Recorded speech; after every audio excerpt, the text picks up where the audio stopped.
I'm back. Wow, it's been a while, guys. Welcome back. It's been a long time since I spoke to you guys and did this podcast, but I am back at it and it's coming back regularly. So that's the good news, right? I am your host, Jim Alexander. Boy, do we have so much wrestling stuff to go over and catch up on, but we'll work on the immediate, what's going on right now in wrestling. And we're going to talk about the SmackDown and Raw brands. SmackDown has a big pay-per-view this week. One of the prime ones. There's the big pay-per-views every year. And, WrestleMania, Royal Rumble, Survivor Series, SummerSlam. Those are the big ones, right? But we get these side ones, side kind of brand pay-per-views. And this is the biggest of them all, and that is Money in the Bank. This year it is a SmackDown pay-per-view, Money in the Bank. So it usually was a pay-per-view for both brands, but now it's exclusive to SmackDown, and I actually like that. I think the right show got this pay-per-view.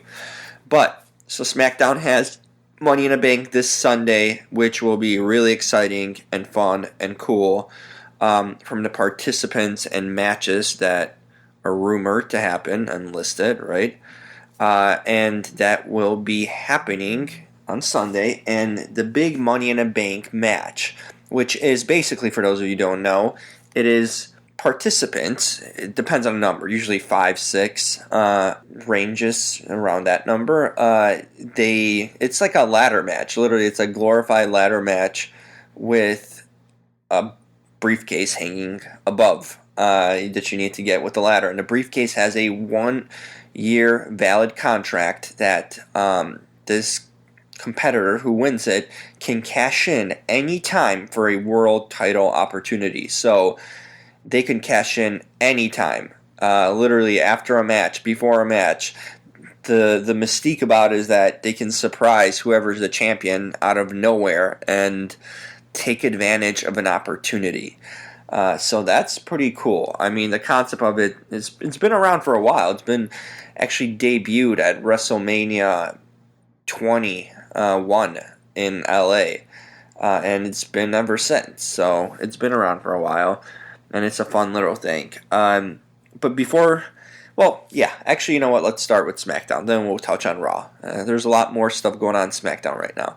So this year's participants for Money in the Bank will be Shinsuke Nakamura, who made his debut right after WrestleMania. Right with this new draft that took place. Well, it was a shakeup, quote unquote. But Shinsuke Nakamura, a fan favorite, he's definitely in this match. And then we have Mr. America, the face of America, Kevin Owens, who is also the United States champion. Then we have Sami Zayn, who made his move to SmackDown from Raw. He's in it, and that's a good opportunity for Sami Zayn, who hasn't really gotten a fair shot at a championship or anything along those lines. So here is his turn. We have Baron Corbin, who's kind of been floundering around in a sense. Baron Corbin is kind of teased as a guy that could be a world champion and, is dominant at some times, and then there's weeks where he just gets pinned every week and loses matches. So, not sure where they're going with Baron Corbin at this point, but this is an opportunity for him to seek that title opportunity that might otherwise be hard for him to get. Then, of course, we also have AJ Styles, the phenomenal one, who is a definite fan favorite now that they turned him face. He's not a heel anymore. And AJ Styles is back in a running for a championship. But he's a guy that doesn't really need the championship or the opportunity for a championship because he's qualified and established enough that he's a main player. So these guys are more up-and-comers, or guys that are kind of right on the edge, of stardom and being that top guy. But AJ Styles doesn't need that push, really, because he was champion for a while, and, he's respected and thought of as a top 5 guy, especially on SmackDown. And then the final competitor will be Dolph Ziggler. And that's an interesting name because Dolph Ziggler has been the classic example of a guy who's stuck in the middle. He was a former world champion 2 times, I believe.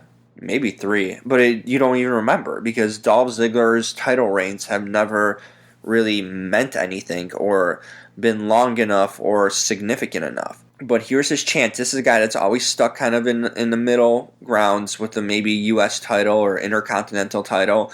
He's a mid-carder, but this is a chance for him to get back on top and get that title opportunity.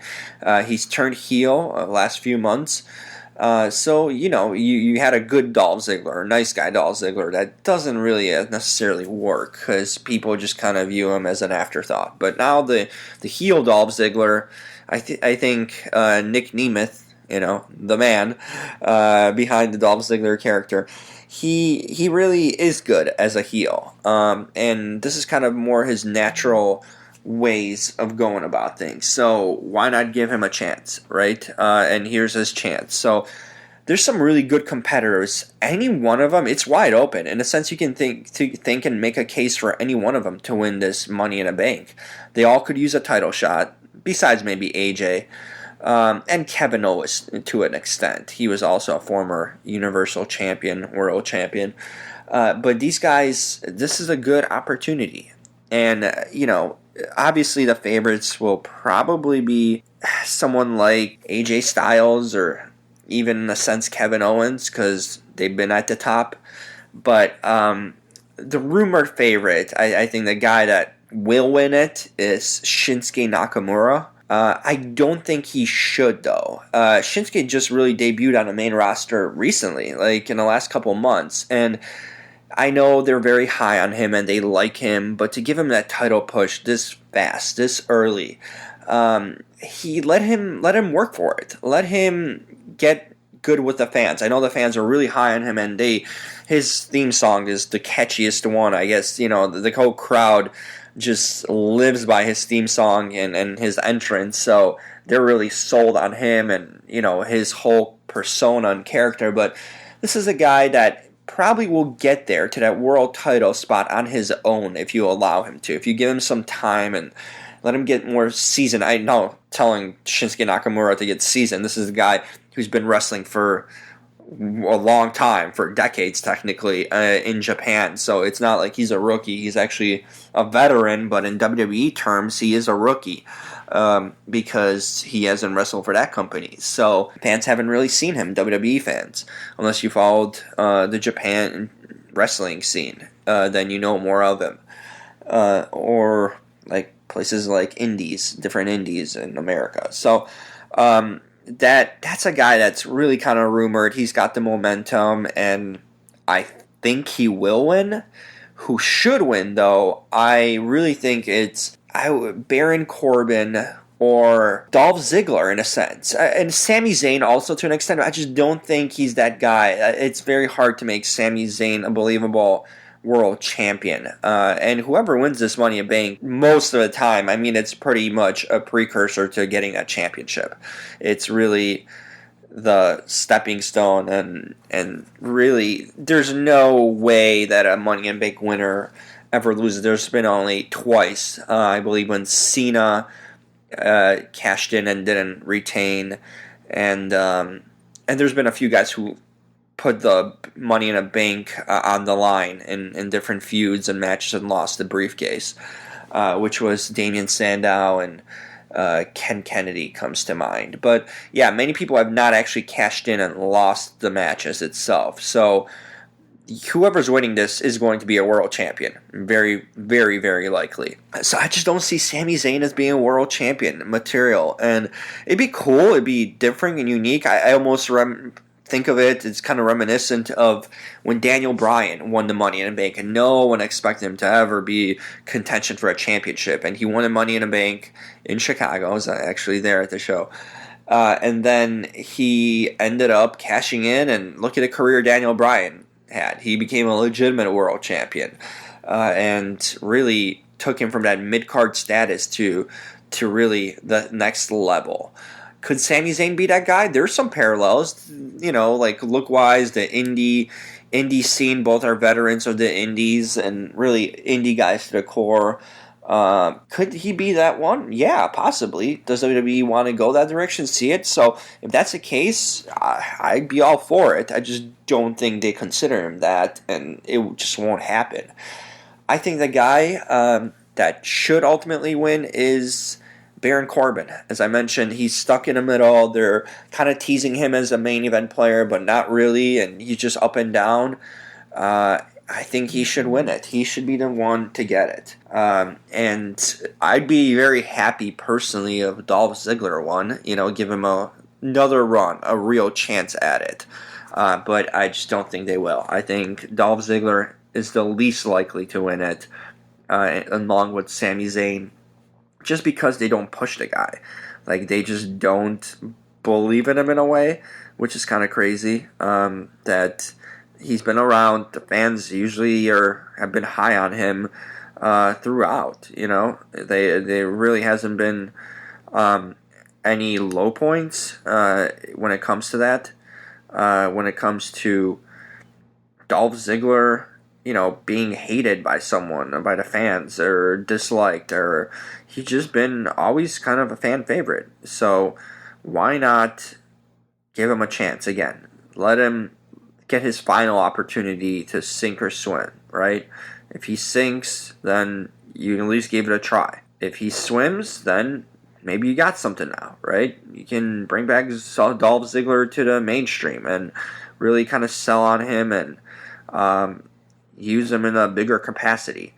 So that's pretty big in that sense if Dolph Ziggler wins. But that is not the only match. That's a highlighted match, obviously, the pay-per-view. We have some other big matches on the card. And there's a first time ever that they will have legitimately a female Money in the Bank match. You believe that? I mean, it was hard to believe that. It hasn't happened, but it looks like it will, and it's slated to happen. So how about that? A Money in the Bank female match, which will be interesting. It's a kind of a dangerous match in a way. It's not a match to really, be safe in. I mean, you're still going on a ladder. You're doing higher stunts. So female wrestlers haven't gotten that opportunity, and they finally will. And the participants are Charlotte, who is the favorite immediately, Carmella with James Ellsworth. Carmella's been kind of peeking around, and you thought she wasn't really much or had a lot to offer, but more just a valet. But now she's shown her skills in the ring, and she might get a real chance. Then we have Tamina Snuka, who was brought over in the draft shakeup, and she's been someone that's always kind of been floundering, never really thought of highly. They've given her some opportunities, but really took them away whenever they give it to her, so they never gave her a fair chance to establish herself, just gave her like brief chances. So Tamina is an interesting name. You could do something with her. This might be her final opportunity, really, to do something.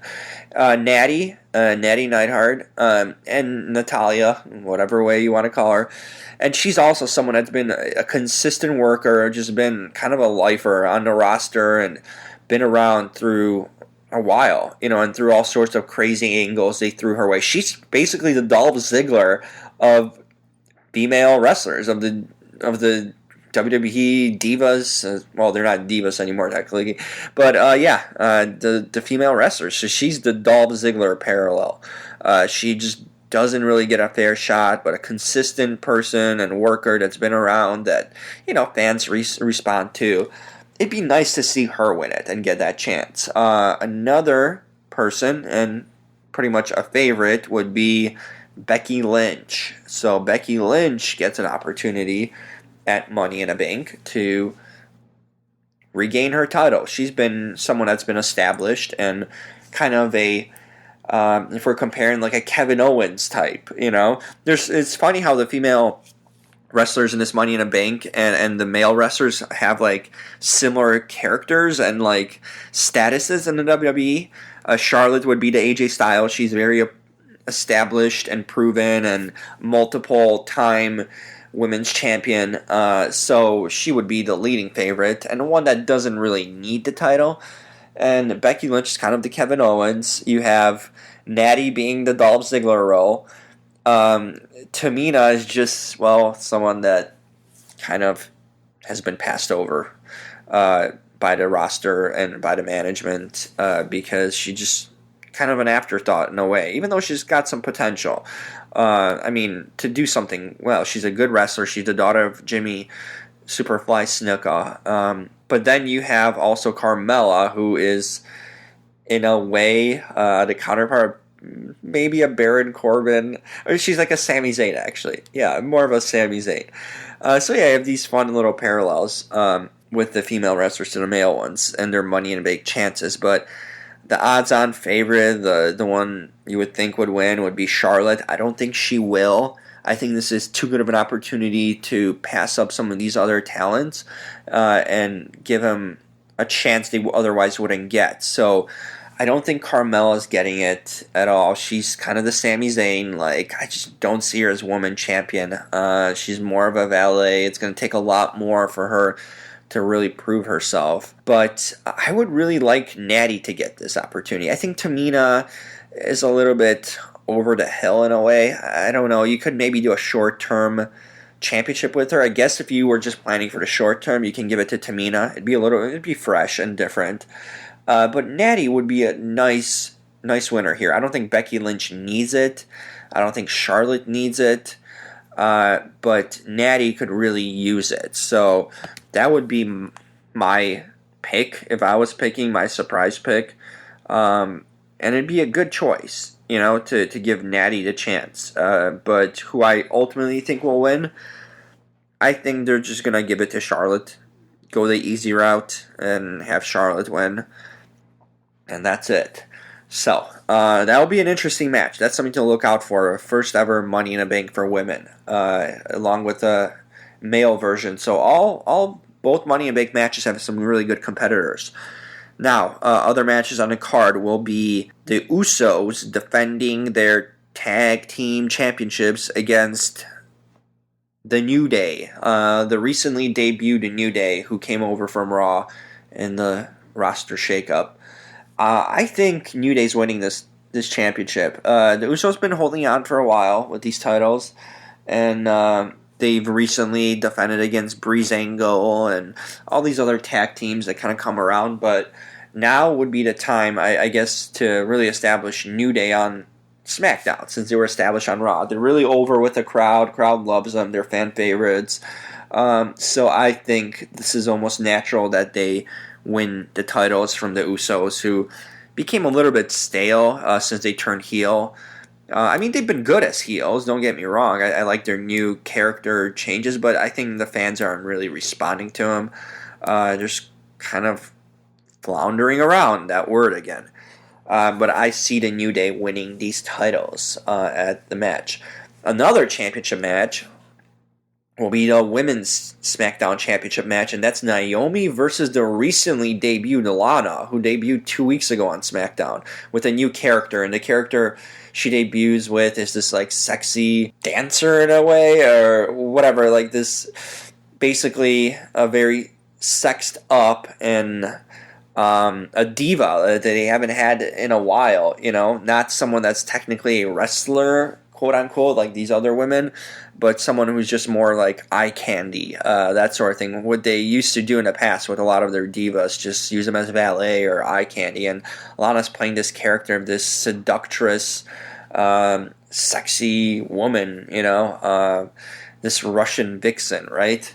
And it's funny they brought her back to the Russian character after she started off as a Russian character with Rusev. Then when they transitioned away from each other, she started speaking English, like perfect English, when she was kind of with Dolph Ziggler, and then now she's back to the Russian gimmick, even though she's on Total Divas, and on Total Divas she's being herself, so she's speaking English, and her, out of the screen, real life is exposed, right? So she's back with the Russian gimmick. This is a gimmick that actually was originally given to Emma the whole Emelina gimmick that failed, that never saw fruition because Emma, I guess, couldn't own it and they didn't trust her with it. So they pulled the plug on her before she really did anything. So they gave it now to Lana. I guess they feel Lana could play that sexy character. But the thing is, Lana has really never wrestled. We have not seen her wrestle. I'm sure she's got training from NXT and, behind the scenes, so she's not like she's never been in a ring to wrestle or anything, but on screen, on the main show, she just doesn't, so she might be really rusty because she has not been on SmackDown or Raw ever a wrestler. So this is right away she debuts with this interesting character. I mean, they're obviously pushing it, but right away she gets a title match against Naomi. So, wow, Lana really being pushed to the moon. I don't think she's going to win, and neither do I think she should. Because she just, needs to prove a little bit. I mean, see how the fans even respond. So far, there have been good responses, but Naomi has been a champion since WrestleMania, so right around there. So, it's been a couple months now. She's doing decently. I'm not really sold on her character and gimmick. She's got a fancy, fun, glow stick or whatever she calls herself, gimmick and entrance when the lights turn off, and it's all kind of a glow stick vibe. All right, but yeah, I guess she's okay for now. I'd rather see her drop the title really soon with the Money in the Bank winner. I think that that opportunity should be cashed in the next month or so, the Money in the Bank one, and drop the title off of Naomi. Versus the men Money in the Bank, I see that stretching out. I could see it be months until they cash it in. Actually, if I'm the Money in the Bank winner, I let it simmer till the fall, and then cash it in the fall, in the dull days of the WWE of this season, which is usually the fall. But that leads us to the man who's holding the championship on SmackDown, right? The world champion, a recent world champion, Jinder Mahal. Now, you must be thinking, yeah, I just misspoke or something, because Jinder Mahal as a WWE champion? Is this a joke? No, it's not. No one saw this one coming, because Jinder Mahal 2 months ago was a jobber. This is a guy, we're talking about guys who never gotten over or gotten to the top. Jinder Mahal has been on the bottom of the barrel, the bottom, the end of the roster bottom, where he's barely ever seen even on shows, and he always loses, and he's just an enhancement talent, basically just to put over the guys to look better, and here he is as a world WWE champion. Are you kidding me? No one saw it coming. That his rise has been insanely crazy and quick. And apparently it was after he left WWE for a while. He got released and was out of the company, I guess, for a few months, and then they brought him back. And he looks a lot different. When he came back, we see a Jinder Mahal that's legitimately chiseled, sculpted, just a freak of nature with veins popping out. He might be one of the most fit and really sculpted, and I don't know how to describe it. He's just jacked. I mean, that's the best way to put it. The guy's jacked, veins popping out. He might be the biggest built guy on the roster, and he went from a guy that wasn't built at all, and that happened within a couple months. So you kind of wonder if there's anything to that that might be illegal, right? Steroid accusations, stuff like that. Mahal just came out and said that he is not taking any steroids or anything. It's just clean diet and a lot of exercising and time at the gym. So I guess we got to take his word for it. But literally, it's a night and day transformation for Jinder Mahal, and I guess that's what earned him the opportunity he got now from Vince McMahon. That he saw this guy completely change his physique and looks the part, and they brought him, gave him a character. And I like the character. They're doing the anti-American character. He used to be just we knew he was from India, technically Jinder, the man, was born in Canada, but he's of Indian descent. But in WWE terms, they use him as someone hailing from India.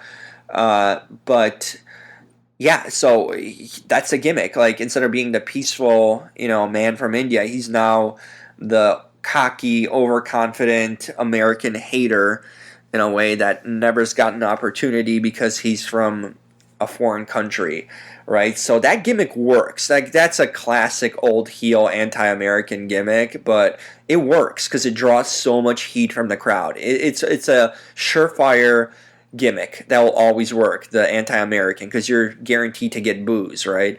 And he's gotten good reaction from the crowd, like in a way that, I mean, he's gotten a lot of boos, so it's working, the anti-American gimmick. And that's a gimmick that was originally given to Muhammad Hassan back in the day, and that never really went anywhere. I mean, he got fired, I believe, or something happened. There's a controversy, right? The whole, I believe it was around 9/11 too, so really bad timing. So they had to drop the gimmick, and then he was never to be really seen after.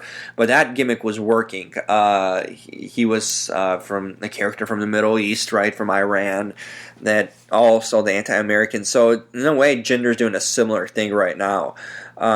And yeah, apparently they're going to keep it rolling. From what the rumors are saying, they're going to keep this character going and see where it heads, right? And they want to keep the title for him. And they've been promoting a Jinder versus Cena behind the scenes. And Cena's been getting all these promos of him coming back to SmackDown on July 4th. The American hero, the American guy, July 4th, and SmackDown. You see the parallels? Yeah, I do. Cena's coming back to be the savior, the American savior. It's a built-in feud with Jinder right there. So that's happening, and most likely at SummerSlam. That just makes too much sense. That's the next big pay-per-view. Which, of course, Cena has a chance. If he wins the title, next World Championship, he will be the all-time World Champions record holder for most championships. I believe the 17-time World Champion. So he will beat Ric Flair's world record, right? So that's a big deal. That's an all-timer right there. So yeah, Cena versus Jinder, that's plugged in for SummerSlam, I guarantee you. But going back to this pay-per-view, we have John Cena still at home. He's not going to be making any appearance till July 4th. But Jinder's defending the title in a rematch against Randy Orton, the Viper, who had the title, won at WrestleMania from Bray Wyatt. Very short held title, right? And Orton in its own right is a 12 or 13-time world champion. So Orton's even getting up there with the world titles. But yeah, Orton versus Jinder. Orton is not going to win this title. I'm curious to see where his next feud's going to be, since we're penciled in for Jinder versus Cena at SummerSlam. But where does Orton go from here? Who does he feud with? I think this is going to be the blowout fight. They're going to blow off this feud. The feud's probably going to end after this match with Jinder winning 2 over Randy. This is Randy's rematch. But be curious to see where Randy's going after this. Who he's going to feud with. We know that maybe, they still have a month till, a few weeks at least, 3 weeks till Cena debuts. So in that case, I guess maybe they'll continue a little bit more of this feud with Jinder and Randy, but not much longer. So it's pretty clear that Jinder is retaining this title, and he's going to beat Randy Orton for a second time, further cementing and establishing him as a main player. You beat Orton 2 times, and he beat him clean at Backlash. I was there in Chicago, right there for it. And you get 2 wins over Orton, you're doing something. So they need to build up Jinder in the next month so he's a legitimate threat to Cena, because Cena is the poster child. He is the man. He's the number 1 guy in the company. So you got to give Jinder some sort of shot, right, against Cena. So you need to have him get some nice, clean victories. And a second one over Orton is going to go a long way to doing that. So I see Jinder retaining, and he should probably retain. Got to give him a longer run, right? If you decide to give him the title, run with it. So yeah, that's pretty much the main card for the Money in a Bank pay-per-view. It should be an exciting, fun one. So yeah, it's this Sunday. Now, that covers SmackDown. Now let's go to Raw. Let's recap a little bit of Raw. I haven't been up to par on Raw as much as SmackDown. But the main thing going on right now is that at Balls of Fire, yeah, what a pay-per-view name, huh? Balls of Fire. They will have a championship match, right? A WWE Universal title on the line. Brock Lesnar versus the recent winner during Extreme Rules was Samoa Joe to win the contender. He won the number one contender in a match that featured Finn Balor and Seth Rollins and Roman Reigns and some big hitters, right? And he ended up on top. And I actually like that move. I like that Samoa Joe won this match because Samoa Joe versus Brock Lesnar, that sounds like a heck of a match. That is a money match right there. And that's going to be fun to see. There's a lot of feuds that Brock Lesnar hasn't been part of. This is one of them. It would have been fresh to see him in a feud even with Seth Rollins or Finn Balor or Roman Reigns. We've seen that one. But yeah, these would have been some cool matches. Or Bray Wyatt, who was also part of this, right? Bray Wyatt versus Lesnar. Nice. But we're getting Samoa Joe, which is really cool because Samoa Joe hasn't had really a legitimate opponent besides kind of a feud with Seth Rollins. But Samoa Joe versus Lesnar, both kind of heel guys, that'll be really cool to see. Lesnar is just not around. I mean, he hasn't been around since winning a title at WrestleMania. He's a part-time special occasion worker. And it's kind of weird to give a title to a guy that's never there. So you technically don't have your main world title on the show every week. But I still don't think they're taking the title off of Brock Lesnar. I think he beats Samoa Joe down the line. It's going to be a fun feud to watch, because I believe they're setting up Lesnar versus Braun Strowman for SummerSlam, and Braun Strowman has been out of action, with an shattered elbow pretty much, and they claim that Strowman is going to be out for 6 months, but rumors are speculating, running rampant really, that he's ready to come back right now, and that would be literally weeks, not months. So he will be back for SummerSlam as it appears, and WWE is expecting him to be there. Him versus Lesnar, what a money match that would be. That would be cool. So yeah, that's kind of on a Raw brand. You have some fun, interesting things happening. I mean, you have the whole thing with Enzo Amore getting attacked, and the mystery of the attacker.